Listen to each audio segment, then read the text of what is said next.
다시 한번 공지드립니다. 오늘 우리 교회 예배는 찬양 가사와 성경 구절을 송출할 수 없는 어려움이 있어서 그 부분을 여러분이 양해해 주시고, 오늘은 설교자의 구두의 설명을 잘 따라와 주셔서 우리가 직접 성경 구절을 찾고 또 같이 기도하는 그런 시간을 갖도록 하겠습니다. 오늘 우리가 함께 묵상하실 하나님 말씀은 출애굽기 9장 13절에서 35절의 말씀입니다.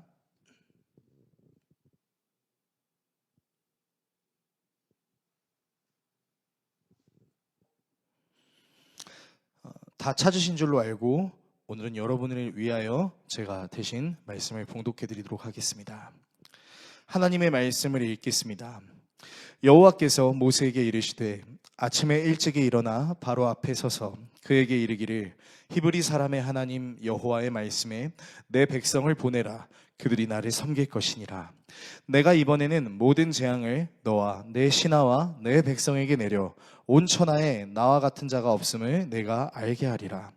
내가 손을 펴서 돌림병으로 너와 내 백성을 쳤더라면 내가 세상에서 끊어졌을 것이나 내가 너를 세웠음은 나의 능력을 내게 보이고 내 이름이 온 천하에 전파되게 하려 하였음이니라. 내가 여전히 내 백성 앞에 교만하여 그들을 보내지 아니하느냐. 내일 이맘때면 내가 무거운 우박을 내리리니 애굽 나라가 세워진 그날로부터 지금까지 그와 같은 일이 없었더라. 이제 사람을 보내어 내 가축과 내 들에 있는 것을 다 모으라. 사람이나 짐승이나 무릇 들에 있어서 집에 돌아오지 않는 것들에게는 우박이 그 위에 내리리니 그것들이 죽으리라 하셨다 하라 하시니라. 바로의 신하 중에 여호와의 말씀을 두려워하는 자들은 그 종들과 가축을 집으로 피하여 들였으나 여호와의 말씀을 마음에 두지 아니하는 사람은 그의 종들과 가축을 들에 그대로 두었더라. 여호와께서 모세에게 이르시되 너는 하늘을 향하여 손을 들어 애굽 전국에 우박이 애굽 땅의 사람과 짐승과 밭의 모든 채소에 내리게 하라.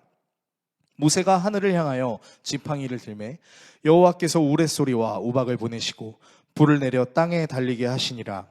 여호와께서 우박을 애굽 땅에 내리시매 우박이 내림과 불덩이가 우박에 섞여 내림이 심히 맹렬하니 나라가 생긴 그때로부터 애굽 온 땅에는 그와 같은 일이 없었더라. 우박이 애굽 온 땅에서 사람과 짐승을 막론하고 밭에 있는 모든 것을 쳤으며 우박이 또 밭에 모든 채소를 치고 들에 모든 나무를 꺾었으되 이스라엘 자손들이 있는 그곳 고센 땅에는 우박이 없었더라.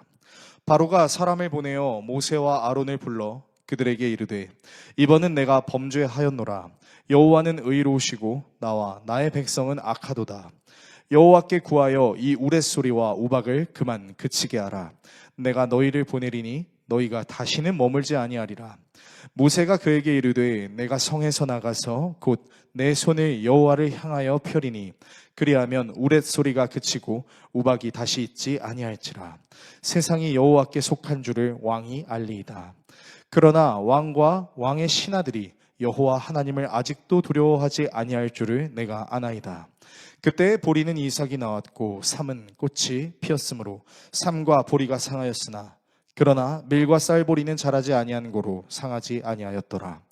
모세가 바로를 떠나 성에서 나가 여호와를 향하여 손을 펴매 우레소리와 우박이 그치고 비가 땅에 내리지 아니하니라.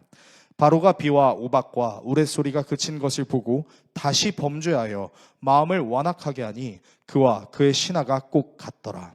바로의 마음이 완악하여 이스라엘 자손을 내보내지 아니하였으니 여호와께서 모세에게 말씀하심과 같더라. 아멘. 오늘 여러분과 함께 출애굽기 강의 15번째 시간 돌이키게 하시는 은혜라는 주제로 하나님의 말씀 나누도록 하겠습니다. 어렸을 때 재미있게 보던 대하 드라마 중에 선덕여왕이라는 드라마가 있었는데요. 한 민족의 최초의 여왕이었던 그 신라 선덕여왕의 일대기를 그린 드라마였습니다. 이 드라마에서 가장 인기 있었던 등장인물은 사실은 선덕여왕이 아니라 선덕여왕을 지속적으로 괴롭혔던 진골 귀족 여인인 미실이었습니다. 이 미실을 연기했던 고현정 배우님이 너무 맛깔나게 연기를 해서 인기가 있었던 것도 사실이지만 이 미실이 남겼던 대사들이 하나같이 주옥 같기도 하고 너무 현실적이기도 했습니다. 이 미실이 남겼던 명대사 중 하나가 떠오르는데요. 바로 이런 말이었습니다. 사람은 능력이 모자랄 수 있습니다. 사람은 부주의할 수 있습니다. 사람은 실수를 할 수도 있습니다. 사람은 그럴 수도 있습니다 라고 말하더니 갑자기 실수를 한 병사를 칼을 뽑아 베어버리면서 이렇게 말합니다. 하지만 내 사람은 그럴 수 없어 라고 하면서 죽여버리는 거예요. 여러분, 실제로 우리는 삶을 살면서 반드시 성공해야 돼, 잘해야 돼 라는 마인드와 말을 하면서 살아갑니다. 그런데 사실 이런 말이나 생각보다 더 많이 하는 생각이나 말이 무엇이냐면요, 실수하면 안 돼, 잘못되면 안 돼. 우리는 이 생각이나 말을 훨씬 더 많이 합니다. 특히 중요한 일을 맞닥뜨릴 때마다 더더욱 이런 생각을 합니다. 절대 실수해서는 안 돼, 잘 돼야 돼 라는 생각을 하는 것이죠. 신앙생활을 하면서도 우리는 하나님의 말씀을 신뢰하며 살아가는 나 자신을 칭찬하기보다는 하나님의 말씀대로 살지 못하는 우리 자신에게 실망하며 우리 자신을 책망하는 순간들이 훨씬 많은 것을 여러분은 알고 계실 겁니다. 하나님, 제가 하나님의 말씀을 잘 지켜냈어요, 하나님이 원하시는 대로 살았어요, 칭찬해 주세요 라고 말씀드리기보다는 죄송해요 하나님 저는 왜 항상 이 모양이죠? 전 정말 제가 너무 싫어요, 이렇게 책망하며 회개를 하는 기도가 셀 수 없이 많다라는 거예요. 제가 만약에 하나님이었다면 이렇게 셀 수 없이 많은 회개를 하는 사람들이 정말 꼴보기가 싫었을 것 같습니다. 너무 실망스러웠을 것 같아요. 인간의 죄는 끝이 없고 같은 실수를 반복하는 그런 모습을 보면 정말이지 더 이상의 자비를 베풀고 싶지 않았을 것입니다. 그러나 이런 연약한 저와는 달리 하나님은 사랑이 많으신, 아니 정확하게는 사랑이 많으신 것이 아니라 사랑 그 자체이시죠. 오늘 본문은 바로 사랑 그 자체이신 하나님의 자비하심을 다루고 있습니다. 본문을 통해 여러분과 다음의 내용을 좀 나누려고 하는데요, 먼저 깨닫게 하시는 하나님에 대해 살펴보겠습니다. 그리고 기회를 주시는 하나님에 대해 살펴보겠습니다. 마지막으로 회개의 방법에 대해 살펴보겠습니다.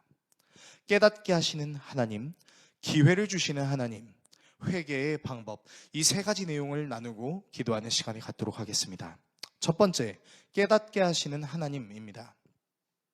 악성 종기 재앙을 받았음에도 불구하고 여전히, 악성 종기가 아니라 정확하게는 이제 돌림병 재앙을 받았음에도 불구하고 여전히 돌이키지 않는 파라오에게 하나님께서는 모세를 통해 우박 재앙을 내릴 것이라고 말하라고 말씀하십니다. 자, 이 우박 재앙도요, 당시 이집트 사람들이 섬기던 하늘의 신 누트와 습기의 신 테프 누트 위에 하나님이 계시다는 사실을 드러내기 위함이었던 것인데요, 이 우박 재앙을 내리시기 전 하나님께서는 모세에게 이렇게 말하라고 하십니다. 본문 14절에서 17절의 말씀을 같이 한 목소리로 읽어보도록 하겠습니다. 같이 읽습니다. 내가 이번에는 모든 재앙을 너와 내 신하와 내 백성에게 내려 온 천하에 나와 같은 자가 없음을 내가 알게 하리라. 내가 손을 펴서 돌림병으로 너와 내 백성을 쳤더라면 내가 세상에서 끊어졌을 것이나 내가 너를 세웠으면 나의 능력을 내게 보이고 내 이름이 온 천하에 전파되게 하려 하였음이니라. 내가 여전히 내 백성 앞에 교만하여 그들을 보내지 아니하느냐. 하나님께서 모세를 통해 파라오에게 말씀하시려고 했던 내용을 요약하면 이런 겁니다. 하나님은 유일하신 신이라는 사실, 그리고 이미 하나님께서 마음을 먹으셨으면 파라오는 없어졌을 것이라는 사실, 그리고 그럼에도 불구하고 하나님께서 파라오를 살려두시는 이유는 온 세상에 하나님의 이름을 드러내시기 위함이다 라고 말씀하시는 거죠.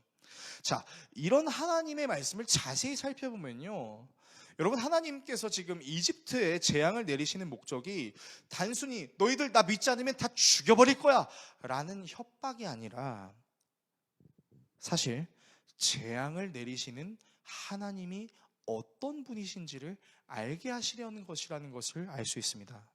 여러분, 사실 하나님은 이미 우박 재앙을 내리시기 전에도 여러 재앙을 보여주셨죠. 나일강이 피로 변하게 되고, 나일강에서 개구리떼가 올라오고, 그리고 먼지가 이가 되고, 파리떼가, 그리고 종기와 돌림병이 일어났던 거 여러분들 다 알고 계실 겁니다. 그리고 하나님께서는 마음만 먹으면 당장 파라오를 죽이실 수 있는 권능도 갖고 계셨죠. 그럼에도 불구하고 하나님이 굳이 이렇게까지 파라오에게 알려주시는 이유는요, 단순히 너희들 내 말 안 들으면 다 없애버릴 거야 라는 공포의 하나님을 보여주려고 하시는 것이 아니라 하나님 앞에 여전히 굽히지 않으려는 파라오의 교만함을 깨닫게 하시려는 것이죠.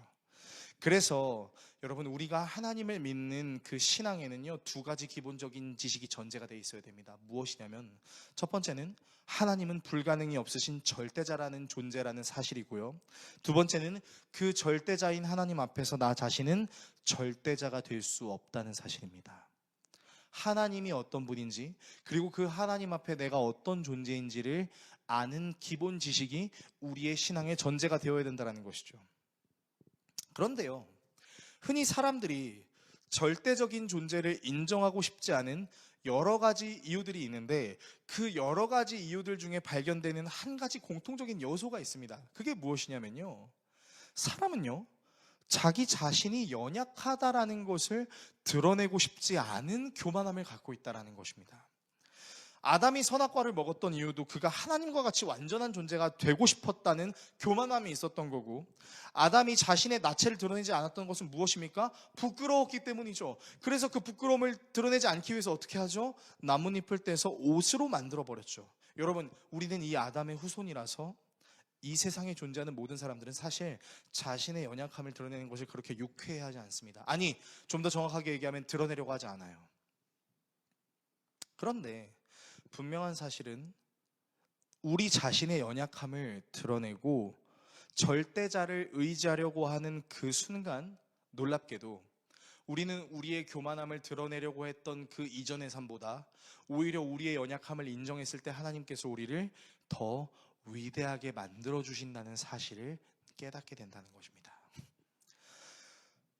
전 세계 농구 역사에 절대 변하지 않을 거라고 모든 사람들이 입을 모아 말하는 한 인물이 있습니다. 농구를 모르는 사람도 이 사람은 다 알아요. 누구냐면 바로 미국의 마이클 조던입니다. NBA 챔피언 6회, MVP 5회, 올림픽 금메달 2회로 아직까지 그 누구도 이 마이클 조던의 기록을 깬 사람이 없습니다. 그리고 이후에도 사람들이 마이클 조던을 뛰어넘는 사람이 나오지 않을 거라고 이야기합니다.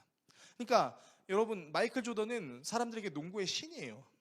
근데 이 농구의 신처럼 추앙받았던 이 마이클 조던이 2011년 한 인터뷰사의 질문인 역대 최고의 선수는 누구인가라는 질문에 이렇게 대답했습니다. 한번 들어보십시오. 사람들은 언제나 논쟁을 벌여왔습니다. 누가 역사상 최고의 선수인가를 두고 말이죠. 매우 멍청한 질문입니다. 질문은 누가 역사상 최고의 선수인가가 아니라 어떤 팀이 역사상 최고의 팀인가 라고 바꾸어야만 합니다. 한 선수가 다른 선수보다 더 위대하다고 말하는 것은 어폐가 있기 때문입니다. 저는 앞으로도 한 사람이 다른 한 명보다 더 위대하다고 말하지 않을 것입니다. 여러분, 마이클 조던은요, 모든 사람들이 인정하는 농구의 신이에요. 그러니까 농구로 치면 마이클 조던을 이제 뭐라고 할 수 없는 거죠. 근데 그랬던 그가 인터뷰사의 질문에 누가 최고인가라는 질문에 이렇게 대답할 수 있었던 이유가 뭘까요? 여러분, 마이클 조던은 이렇게 생각했던 것이죠. 자기가 최고라고 사람들에게 칭함을 받을 수 있는 이유는 절대적인 나의 능력에 비롯되어 있는 것이 아니라 나의 연약함을 도울 수 있는 멤버들 때문이다. 그래서 팀을 언급하는 거죠. 마이클 조던은 자기보다 더 위대한 존재인 팀이 있다는 것을 알고 있음과 더불어 자기 자신의 연약함을 잘 알고 있는 사람이었고, 이랬던 마이클 조던의 인식은 모든 사람들로 하여금 그가 최고의 농구 선수라는 것을 인정할 수밖에 없는 인식을 만들어냈습니다. 매우 신기하죠? 나의 능력을 자랑하는 것이 아니라 나의 연약함을 인정하는 사람들에게 사람들이 최고의 칭호로 줬다는 겁니다. 여러분, 하나님의 존재를 인정하는 것은요, 사실은 나 자신의 연약함을 드러내는 것이 아닙니다. 오히려 하나님의 존재를 인정함으로써 내가 진정한 내가 될 수 있다는 것이죠.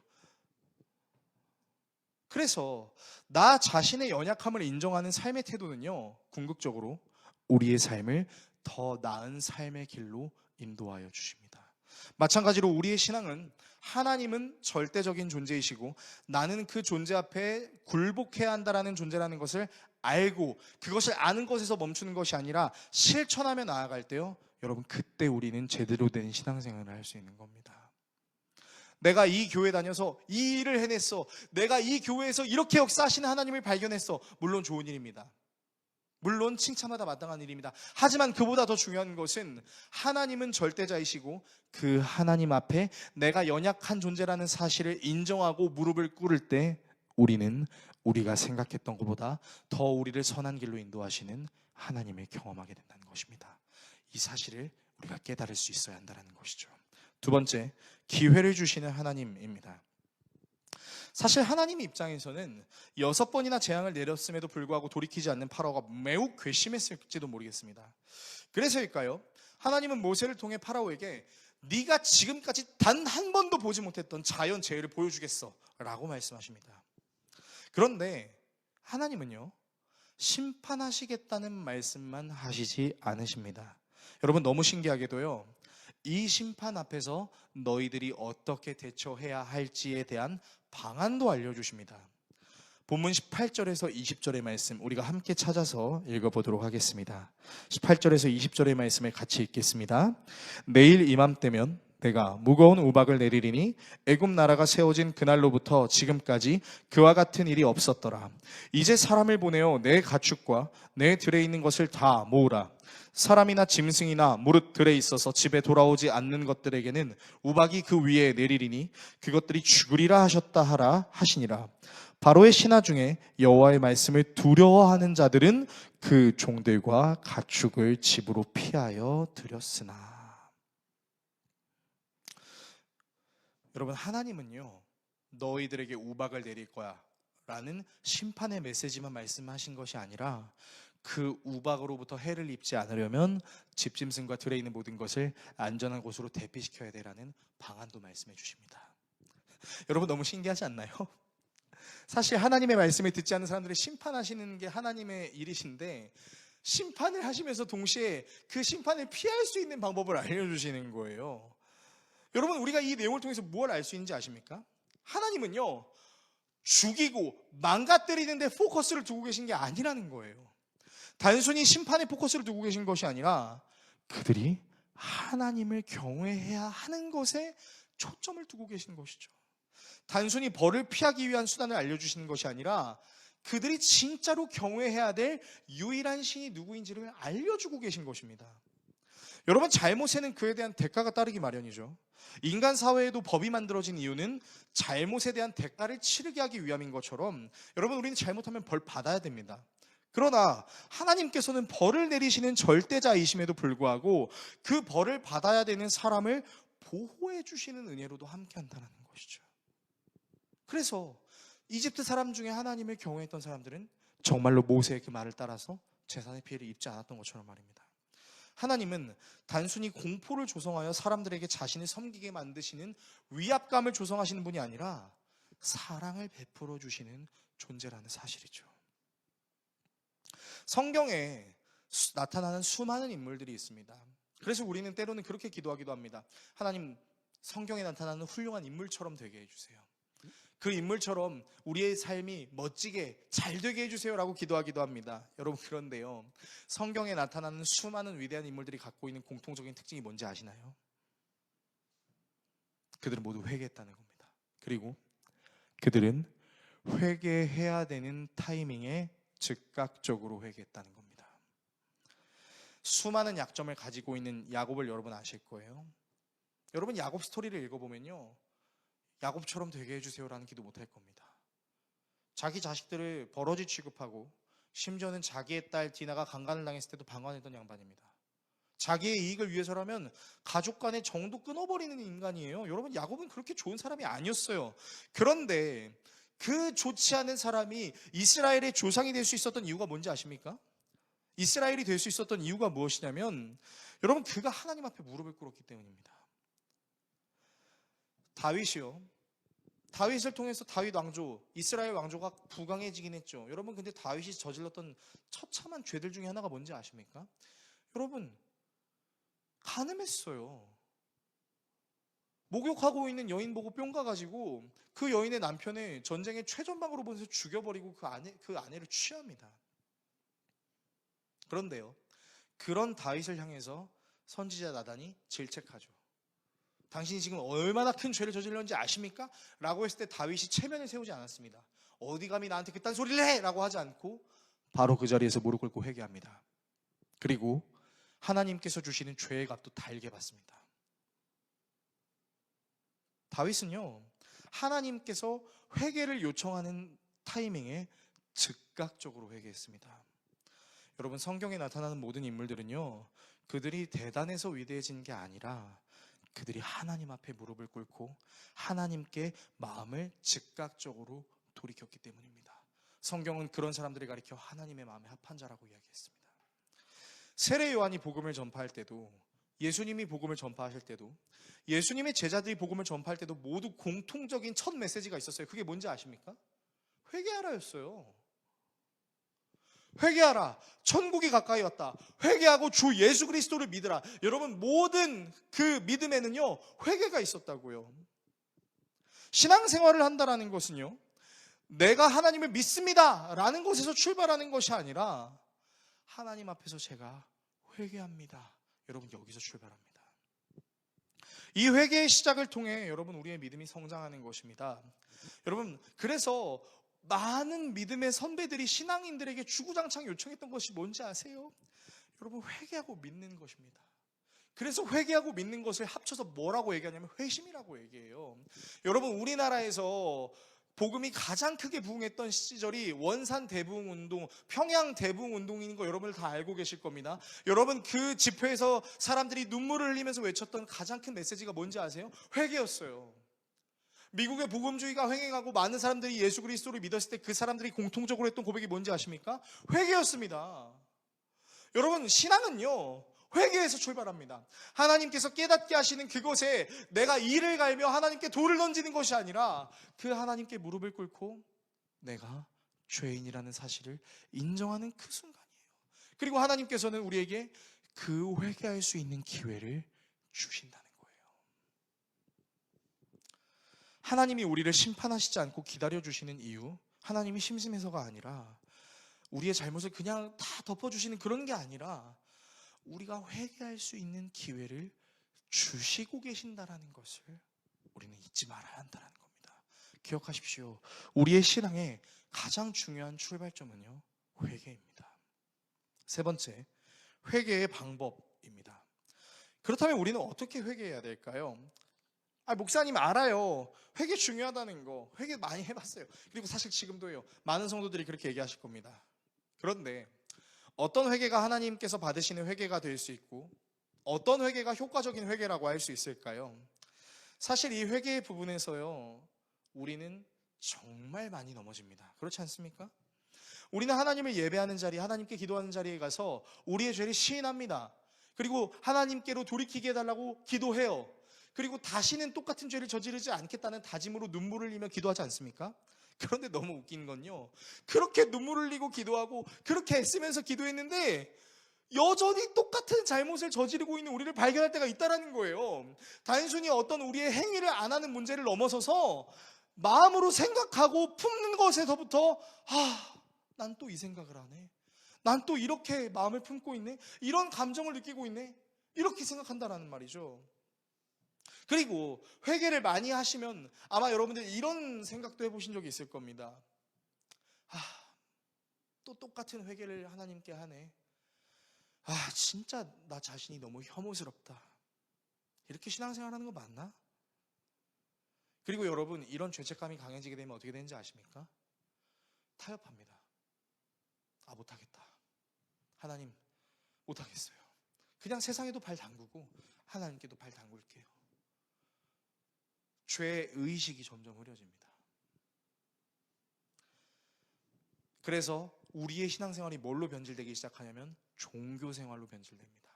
일요일 되면 그냥 교회 가야지. 회개기도 하라고 했으니까 해야지. 그냥 그리스도인답게 살아야 되니까 이건 되도록 안 하려고 해야지. 그냥 그런 종교생활 수준으로 전락한다라는 거예요. 하나님을 향했던 뜨거운 마음도 차갑게 식어버리는 위험성을 겪게 됩니다. 그래서 여러분, 나중에 우리가 회개를 너무 많이 하다가 이 회개에 질리면요, 참회하는 심정으로 하나님께 흘렸던 그 눈물이 정말 그게 내가 진짜로 흘렸던 눈물이 맞나라는 현실 자각 타임을 겪기도 합니다. 오늘 본문에 등장하는 모세도요, 하나님의 말씀을 파라오에게 전하는데, 사실 모세의 마음속에 무슨 생각이 있었냐면요, 파라오와 파라오의 신하들이 하나님을 경외하지 않을 거라는 것을 알고 있었습니다. 회개하세요라고 얘기하면서도 그들이 회개하지 않을 거라고 생각했다라는 거예요. 그래서 여러분, 오늘 본문 말씀을 자세히 보시면요, 본문 말씀 말미에 모세가 뭐라고 얘기하는지 아십니까? 파라오하고 파라오 신하들에게 면전에서 대놓고 얘기해요. 온 세상이 하나님께 속했다는 걸, 파라오, 당신도 알겠지만 저는 아직도 당신이 하나님을 두려워하지 않을 거라고 생각합니다. 근데 여러분, 모세가 하는 이 말이 우리에게 하는 말 같지 않습니까? 너 지금은 눈물 흘리고, 너 지금은 좀 마음이 뜨거워져서 다시는 그렇게 행동하지 않겠다고 다짐하지? 근데 너 내일이면 똑같이 돌아가지 않을까? 그리고 사실 우리 자신도 그렇게 될지 모르는 두려움을 갖고 있죠. 여러분, 이런 차원에서 우리가 명확하게 알아야 될 중요한 사실이 있습니다. 너무 중요합니다. 사실 오늘 설교는 여러분 이거 하나만 기억하셔도 돼요. 무엇이냐면요, 회개는요, 내 힘으로 하는 게 아니라는 겁니다. 내가 다짐했다고, 내가 마음 먹었다고, 내가 행동한다고 바뀌는 게 아니라는 겁니다. 그럼 회개는 뭘로 해야 될까요? 회개는 은혜로 해야 됩니다. 내가 마음을 고쳐먹고 생각을 똑바로 하고 행동 거지를 바르게 한다는 것이 회개가 아니라, 궁극적인 진정한 회개는 내 스스로의 힘으로 나는 하나님께 온전히 돌이켜질 수 없는 존재라는 사실을 뼈저리게 자각하는 것입니다. 이 사실을 바울이 알았어요. 그래서 바울은 이방인에게 복음을 전하며 특별히 로마 교회에 편지할 때요, 그 로마 교회 편지의 서두에 이런 말을 했어요. 뭐라고 쓰냐면요, 의인은 없나니 단 하나도 없다. 단 한 명도 없다. 세상에, 편지를 써서 격려하고 위로해야 되는데 의인은 하나도 없다라요. 여러분, 이 말은 어떤 의미도 갖고 있는지 아세요? 내 스스로의 힘으로 회개할 수 없다라는 겁니다. 그렇다면 도대체 회개는 어떻게 해야 하는 걸까요? 바로 이 회개를 가능하게 하시기 위해 하나님께서 우리에게 주신 은혜가 있습니다. 이 은혜는요, 우리가 마땅히 치러야 할 죄값을 대신 치르는 은혜였습니다. 우리가 과거에 지은 죄, 현재에 짓는 죄, 미래에 지을 모든 죄의 값을 대신 치러주는 은혜였어요. 여러분, 이 은혜가 우리에게 깨닫게 해주시는 사실이 있는데요, 그게 뭐냐면요, 앞으로도 우리는 사실은 죄를 지을 수밖에 없는 연약한 존재라는 것을 자각하게 하는데, 여전히 죄를 지을 수밖에 없는 우리의 죄악된 부분을 감당하심으로, 대신 감당해 주심으로 끊어진 하나님과의 관계를 회복시켜 주신 존재가 있다는 겁니다. 여러분, 우리는 이분을 누구로 믿냐면 예수 그리스도로 믿습니다. 그래서 우리는 이 예수 그리스도를 믿는 믿음으로 말미암아 예수 그리스도께서 우리의 죄를 위하여 하나님께 대속하고 하나님께 중보해 주신다라는 사실을 깨닫게 되는 거예요. 그래서요, 여러분, 회개는요, 내가 더 이상은 잘못하지 않을게요, 내가 다시는 그렇게 행동하지 않을게요의 차원이 아니라, 여전히 죄를 지을 수밖에 없는 나 자신의 모습임을 하나님께 인정하며 그런 우리를 하나님의 곁으로 인도해 주시는 예수 그리스도를 믿는 믿음이라는 겁니다. 여러분, 그래서 우리는요, 회개도 어떻게 해야 되는지 아세요? 예수 그리스도의 이름으로 해야 돼요. 하나님을 향한 찬양도요, 예수 그리스도의 이름으로 해야 돼요. 우리의 삶을 어떻게 살아내야 되냐고요? 예수 그리스도의 이름을 믿는 믿음으로 살아내야 된다는 겁니다. 여러분, 우리가 스스로 우리의 잘못을 자꾸 개선하려고 하잖아요. 그러면 어떤 일정 부분들은 개선이 되겠죠. 근데 제가 장담하건대 여러분, 절대로 우리의 힘으로 개선할 수 없는 나 자신의 연약함을 발견하는 순간이 올 겁니다. 그렇지 않습니까? 그래서 여러분, 어떤 사람들은요, 술, 담배도요, 끊는다고 얘기하지 않아요. 어떻게 얘기하는지 아세요? 평생 참는다고 얘기해요. 저는 그 말에 정말 100번 동의합니다. 왜요? 사실 저도 참고 있거든요. 저는 끊었다라는 표현을 잘 못하겠어요. 생각도 안 나야지. 그러면 그것을 하고자 하는 감정도 안 생겨야지. 근데요, 하나님을 믿는 저조차도 죄를 짓고 싶은 마음이 항상 충만하게 올라옵니다. 일주일은, 7일은, 70일은 하나님의 말씀을 지키다가도요, 크게 넘어집니다. 그런데 저에게는 믿음이 있어요. 어떤 믿음? 이런 연약한 나의 모습까지 책임지시기 위하여 자신의 몸을 던지신 예수 그리스도를 향한 믿음이 있습니다. 그리고 그 예수 그리스도의 은혜 때문에 감히 하나님의 얼굴을 보일 수 없었고, 대제사장이 대속죄일에 단 한 번 정결한 모습을 가득 채워서 하나님의 지성소로 딱 한 번 갈 수 있었던 그 하나님과 우리의 관계 속에서 이제는 그 누구도 두려워하지 않고 예수 그리스도를 믿는 믿음으로 담대하게 휘장을 찢으신 그 예수 그리스도의 은혜로 담대하게 하나님께 나아갈 수 있게 됐다는 거, 저는 그걸 믿습니다. 그래서 회개의 방법의 궁극적인 의미는요, 더 노력해야 돼, 아직 멀었어, 아직은 그 노력의 경지에 다다르지 못했나 봐, 이게 아니라 나를 회개하게 하시는 그 예수 그리스도의 은혜 안에 들어가야 되는 거예요. 왜요? 우리는 밑빠진 독이기 때문이죠. 우리 안에 뭔가를 자꾸 누리려고 하면 그것은 빠져나갑니다. 그래서 어떻게 해야 돼요? 밑빠진 독인 우리를 평생 흐르는 강이신 예수께 던져야죠. 그럼 어떻게 되죠? 밑이 빠졌어도 계속해서 채워지는 은혜가 있으니까요. 여러분, 그래서 여러분들께 권면드립니다. 여러분의 노력으로 회개를 이루려고 하지 마십시오. 여러분의 연약함마저도 책임지시겠다는 책임을 져주신, 그리고 그 책임으로 인하여 하나님과의 관계를 회복시켜 주신 예수 그리스도께로 나아가십시오. 그 예수 그리스도께 나아가서 고백하십시오. 하나님, 저는 오늘도 넘어질 수밖에 없고 실수할 수밖에 없고 깨질 수밖에 없는 연약한 존재입니다. 그렇게 우리가 주님께 고백할 때 완전하신 주님께서 우리에게 이렇게 말씀하실 것입니다. 걱정하지 말아라. 내가 너와 함께 할 것이다. 내가 너를 의롭다 함을 받게 할 것이다. 나와 함께 가자. 그래서 예수님의 이름이 임마누엘 아닌가요? 설교를 정리하겠습니다. 사랑하는 성도 여러분, 하나님은 우리에게 무엇을 깨닫게 하고자 하시냐면 하나님이 완전하신 존재라는 것을 깨닫게 해주려고 하십니다. 그래서 때로는 우리를 방관하시는 것처럼 보일 수도 있지만 그때 하나님은 하나님의 완전함을 드러내십니다. 그래서 우리는 그 하나님을 만날 때면 우리는 완전할 수 없는 피조물에 불과하다는 사실을 깨닫게 되는 것이죠.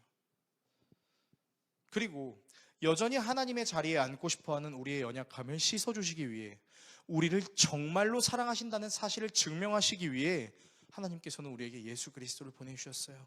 그분의 희생과 부활로 우리는 우리 자신이 완벽하게 해낼 수 없는 회개를 예수 그리스도의 은혜로 해낼 수 있음과 더불어 하나님이 원래 아름답게 만드셨던 아름다운 우리의 형상을 회복하게 되는 거예요. 혹시 아직 여전히 돌이키지 못하는 여러분의 연약함이 있으신가요? 수십 번을, 아니 수백 번, 수천 번을 하나님 제가 안 그럴게요 라고 이야기하면서도 고쳐지지 않는 그런 여러분의 연약함 때문에 힘드신가요? 여러분, 바로 그때가 예수님의 이름을 외치며 하나님께 시인하고 돌아가야 될 기회입니다. 왜냐면요, 하나님은 잘못했다고 내쳐버리거나 처분해버리는 공포의 하나님이 아니라 그런 우리를 사랑하시는 하나님이시기 때문이죠. 여러분, 그래서요, 예수님의 이름으로 회개하면 됩니다. 예수님의 이름으로 회개하고 복음을 믿으면 됩니다. 그리고 예수님의 이름이면 할 수 있습니다. 예수님의 이름이면 돌이킬 수 있습니다. 여러분이 진정한 성실한 의미 있는 회개를 하기 위해 어떤 목표를 세우는 것도 너무 중요하죠. 근데 그 목표로 회개하려고 하지 마시고 그 목표를 주신 예수를 의지하세요. 그 예수를 신뢰하면서 내가 세월이 지나갈수록 의지할 것은 예수뿐이네. 내가 무슨 일을 만나도 예수 의지합니다 라고 고백할 수 있었으면 좋겠습니다. 세월이 지나갈수록 의지할 것은 예수뿐입니다. 그 예수로 회개하고 성령과 피로 날마다 거듭나는 인생을 살아가시는 저와 여러분 모두가 될 수 있기를 예수 그리스도의 이름으로 축원합니다. 기도하는 시간 갖겠습니다.